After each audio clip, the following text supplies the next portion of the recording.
შევაჩეროთ სისასტიკე წელს ცხოველთა დაცვის დღე ამ ლოზუნგით აღინიშნება, თუმცა მოქალაქეების დაუდევრობაზე ალბათ ბოლო შემთხვევაც მოწმობს.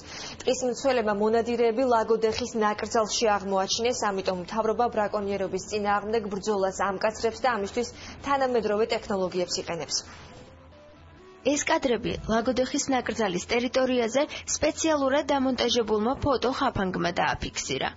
სანადირო თოფებით შეიარაღებული პირები ტყის მცველებმა ნადავლის მოლოდინში დააკავეს. რეინჯერთა ჯგუფმა აღმოაჩინა ორი ბრაკონიერი.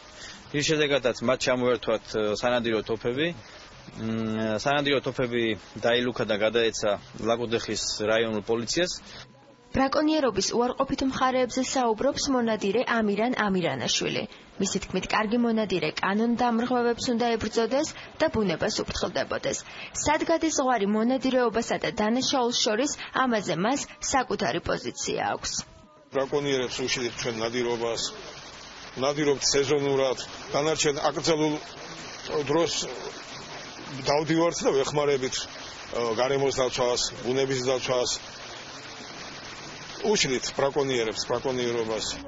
გარემოსა და ბუნებრივი რესურსების მინისტრის მოადგილე ამბობს, რომ უწყება უკანონო ნადირობის წინააღმდეგ თანამედროვე ტექნოლოგიებს აქტიურად იყენებს. ზურაბ კოპაძის განმარტებით, სატყეო უბნებზე დამონტაჟებული ფოტოხაფანგები დანაშაულის გამოვლენის ერთ-ერთი საუკეთესო საშუალებაა.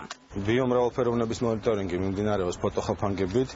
ეს არის ძალიან კარგი დაკვირვების საშუალება. ჩვენ 18 ადმინისტრაციაში გვაქვს 150-მდე ფოტოხაფანგი, წლის ბოლომდე გვეგმავთ რომ დავამატებთ 100 ფოტოხაფანგს. 2014 წელს უკანონოდ ნადირობის 20 შემთხვევა გამოვლინდა, რაც წინა წლებთან შედარებით შემცირებული მაჩვენებელია. მიუხედავად იმისა, რომ შესაბამისი სტრუქტურები ბრაკონიერობას აქტიურად ებრძვიან, უკანონო შემთხვევები ქვეყნის ტერიტორიაზე მაინც ფიქსირდება. გარემოს დაცვის სამინისტრო კი პრობლემის მოგვარების ეფექტურ გზებს ეძებს.